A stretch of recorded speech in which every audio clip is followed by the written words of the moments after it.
আসসালামু আলাইকুম রহমতুল্লাহি বারাকাতুহু। সুপ্রিয় বন্ধুরা, আশা করি আল্লাহর অশেষ মেহেরবানিতে সবাই ভালো আছেন। আপনারা দেখছেন মাস্টারমাইন্ড ওয়ার্ল্ড। সুপ্রিয় বন্ধুরা, 560টি কবর থেকে আযাব তুলে নেওয়া হয়েছে যে দোয়ার কারণে। চলুন জেনে নেই সম্পূর্ণ ভিডিওতে। ভিডিওটি না টেনে ভিডিওটিতে একটি লাইক দিয়ে সম্পূর্ণ ভিডিওটি দেখার অনুরোধ রইল। হযরত আল্লামা আবু আবদুল্লাহ মুহাম্মদ বিন আহমদ মালিকি কুরতুবী রহিমাহুল্লাহ বর্ণনা করেন, হযরত সাইয়্যিদুনা হাসান বসরি রহমাতুল্লাহ আলাই এর বরকতময় দরবারে উপস্থিত হয়ে এক মহিলা আরজ করল, আমার যুবতী মেয়েটি মারা গেছে। এমন কোনো আমল থাকলে বলুন, আমি যেন তাকে স্বপ্ন দেখতে পাই। তিনি রহিমাহুল্লাহ আলাইসাল্লাম আমল বলে দিলেন। সে তার মরহুমা মেয়েকে স্বপ্নে দেখলেন, কিন্তু এমন অবস্থায় দেখল যে তার শরীরে আলকাতরার পোশাক ছিল, কাঁধে শিকল, পায়ে বেরি সমূহ ছিল। এই ভয়ানক দৃশ্য দেখে ওই মহিলা কেঁপে উঠল। সে পরের দিন এই স্বপ্ন হযরত সাইয়্যিদুনা হাসান বসরি রহমাতুল্লাহ আলাইকে কেঁদে কেঁদে শোনালো। শুনে তিনি খুবই দুঃখিত হলেন। কিছুদিন পর হযরত সাইয়্যিদুনা হাসান বসরি রহমাতুল্লাহ আলাই একটি মেয়েকে স্বপ্ন দেখলেন। সে জান্নাতের একটি আসনে মাথায় তাজ পরিহিত অবস্থায় বসে আছে। তিনি হাসান বসরি রহমতুল্লাহ আলাইকে দেখে ওই মেয়ে বলতে লাগলো, আমি সেই মহিলারই কন্যা যিনি আমাকে আমার অবস্থার কথা বলেছিলেন। তিনি হাসান বসরি রহমতুল্লাহ আলাই বললেন, তার কথা মতো তুমি তো শাস্তিতে লিপ্ত ছিলে, তোমার এ ভালো অবস্থা কিভাবে হলো? মেয়েটি বলল, কবরস্থানের পাশ দিয়ে একজন লোক পথ অতিক্রম করে। লোকটি প্রিয় নবী হুজুর সাল্লাল্লাহু আলাইহি সাল্লামের পানে দুরূদ শরীফ পাঠ করে। তার দুরূদ শরীফ পাঠের বরকতে মহান আল্লাহ তাআলা আমি সহ আরো 559 জন কবরবাসীর আযাব তুলে নিয়েছেন।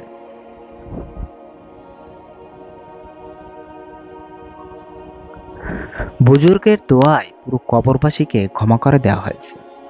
প্রিয় ইসলামী ভাইয়েরা, বোঝা গেল দুরূদ শরীফের অনেক বরকত রয়েছে।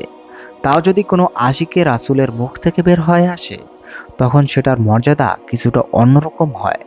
হতে পারে তিনি আল্লাহ তাআলার কোনো মকবুল বান্দা ছিলেন, যিনি কবরস্থানের পাশ দিয়ে অতিক্রম করার এবং দুরূদ শরীফ পড়ার বরকতে 560 জন মৃত ব্যক্তি থেকে আযাব তুলে নেওয়া হলো।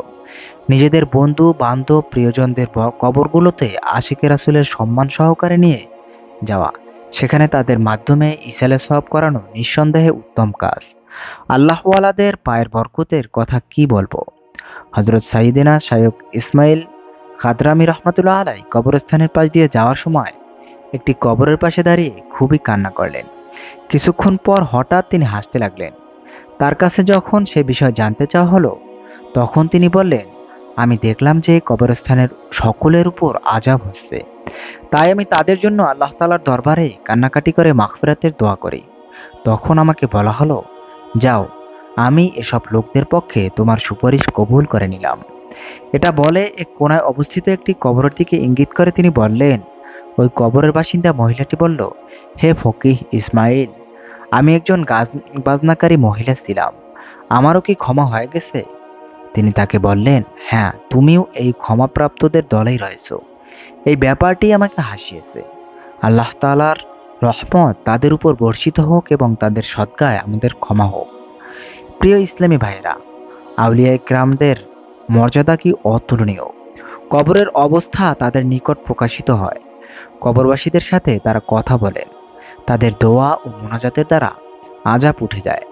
কবরবাসীরা তাদের নিকট প্রার্থনা করেন যখন তারা তা শুনেন এবং তাদের সাহায্য করেন। আল্লাহ তাআলা আমাদেরকে আউলিয়া ইকরামের সদকায় বিনা হিসাবে ক্ষমা করুন। আমিন সুম্মা আমিন।